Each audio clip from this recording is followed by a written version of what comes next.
Bonjour, dans cette vidéo, nous allons voir comment utiliser un tableau blanc interactif comme Whiteboardfy avec vos élèves.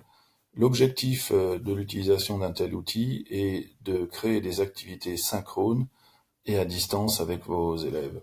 Chaque élève dispose d'un tableau blanc individuel et l'enseignant pourra donc créer des activités et interagir avec ses élèves à distance. Donc pour commencer,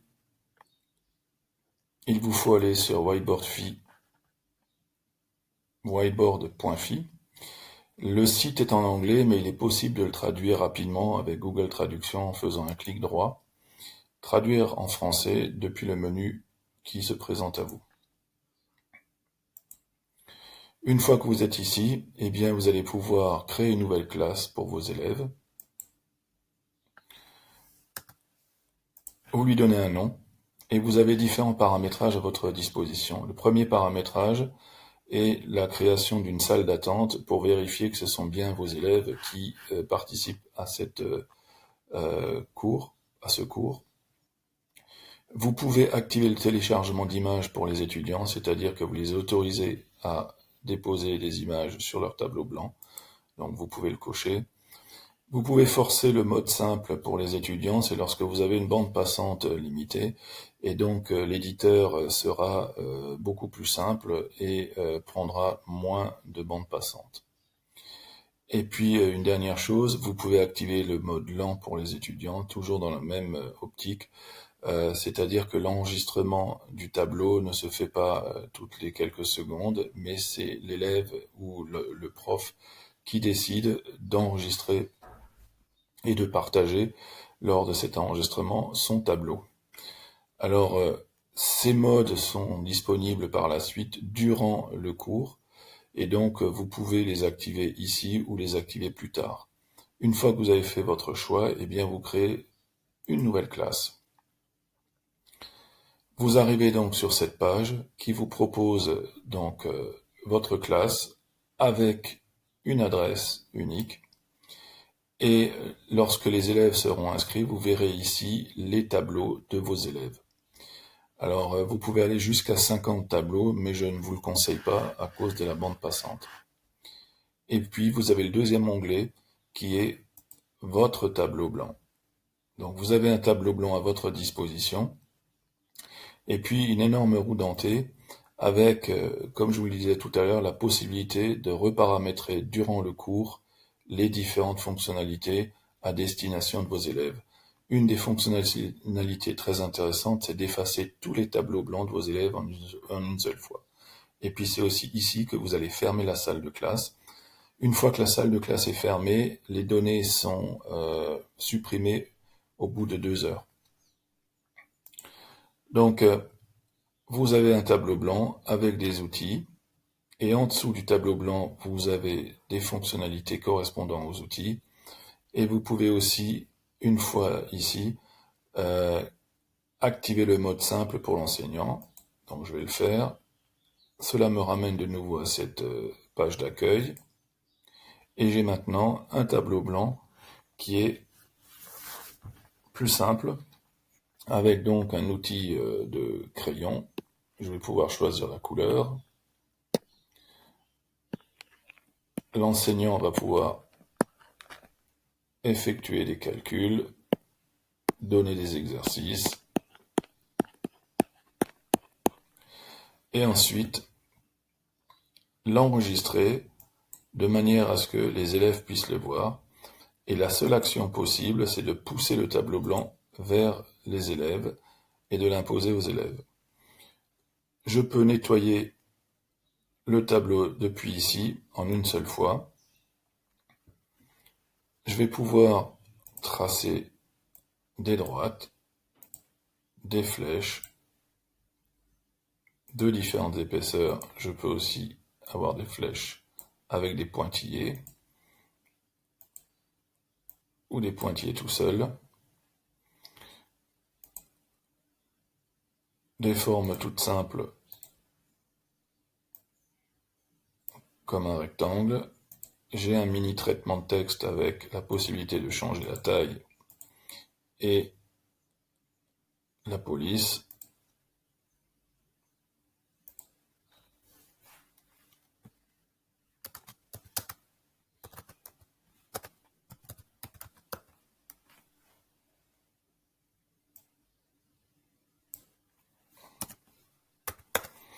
Voilà, donc là nous avons vu à peu près les fonctionnalités de base.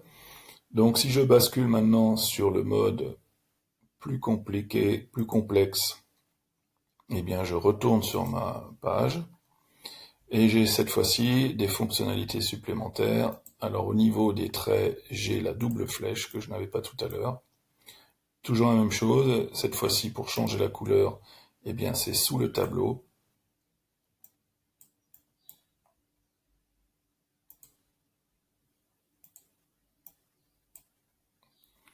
Je peux changer aussi, dessiner des formes.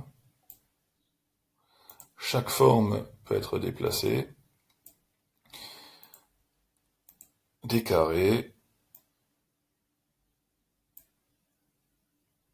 Je peux sélectionner et je peux changer la couleur.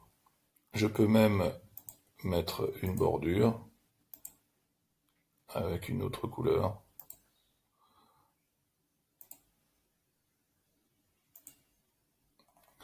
Je peux déplacer les objets les uns sur les autres. Je peux l'envoyer en arrière, etc. Je peux agrandir la forme. Même chose pour les autres figures. J'ai le polygone aussi.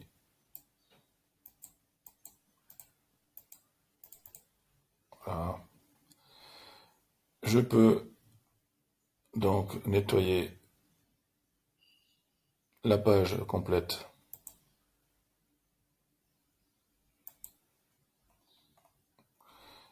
Je peux insérer une image. Donc c'est pratique ceci pour préparer les exercices à l'avance.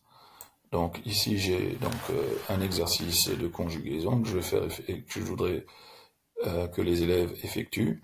Donc je clique sur enregistrer le tableau blanc. À partir de ce moment-là, il sera visible par les élèves. Il me faut basculer dans ma classe, récupérer le lien unique, créer pour ce tutoriel un élève fictif. Donc voilà, donc l'élève va être directement avec cette adresse. Je peux de nouveau traduire la page si c'est nécessaire. Donc je vais l'appeler Toto, ce qui veut dire en swahili l'enfant. Il va rejoindre le cours. Il se retrouve donc lui aussi avec la page un tableau blanc. Et puis, il a ce gros bouton là, basculer le tableau blanc de l'enseignant. Ce qui veut dire qu'en fait, il va afficher le tableau de l'enseignant. Donc, il a l'affichage de l'enseignant et il a son tableau à lui pour faire les réponses. Donc, eh bien, il va répondre. Alors, il peut répondre à main levée ou il peut répondre par le texte.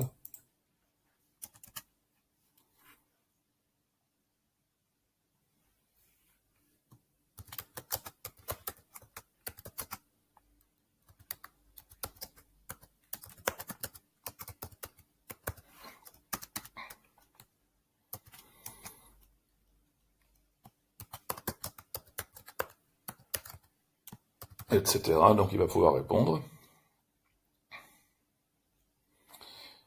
On repasse, je vais basculer maintenant du côté, donc il a mis sa réponse. Que voit l'enseignant? L'enseignant verra donc ici les différents tableaux de ses élèves. Donc ici j'ai qu'un seul élève et vous voyez que sa réponse s'affiche. L'enseignant pourra cliquer dessus et aura différentes possibilités en cliquant sur le bouton action.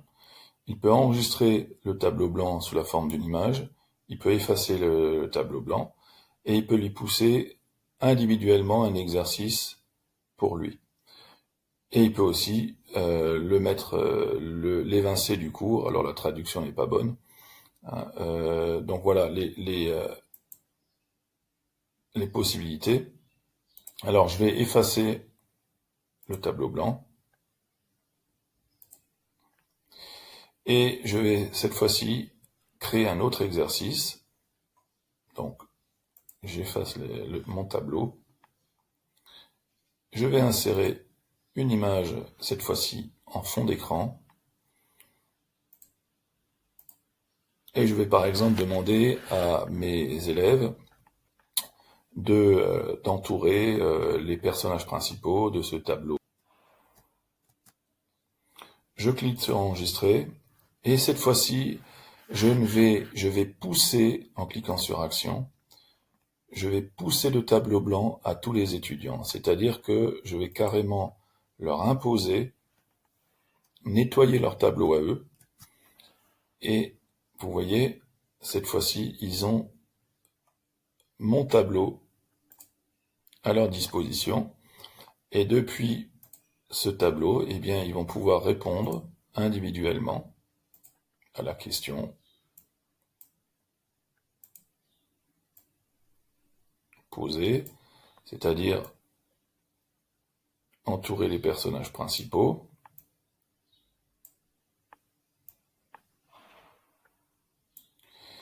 Donc chaque élève va répondre à la question. Les élèves disposent aussi d'une roue dentée, beaucoup plus simple, où ils peuvent basculer en usage simple de l'éditeur, c'est-à-dire, voilà, l'éditeur sera beaucoup plus simple, d'accord? Ils peuvent aussi enregistrer le travail qu'ils ont effectué et ils peuvent quitter le cours. Donc, je retourne du côté de l'enseignant. Eh bien, vous voyez, l'enseignant dispose donc de la réponse des élèves. Alors, vous allez avoir différents tableaux avec les différentes réponses. Il me sera possible donc d'enregistrer le tableau sous la forme d'une image. Alors ça s'ouvre l'image s'ouvre dans un onglet. Je fais un clic droit, enregistrer l'image sous. J'ai le nom de l'image et je l'enregistre sur mon ordinateur. Donc, il est possible ainsi de faire travailler les élèves individuellement aussi, puisque je peux pousser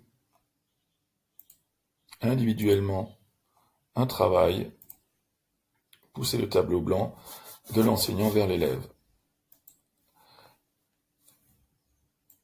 Nous venons donc de voir rapidement les fonctionnalités du tableau blanc interactif Whiteboard Phi qui va vous permettre donc d'interagir et de faire travailler les élèves individuellement sur un tableau à distance.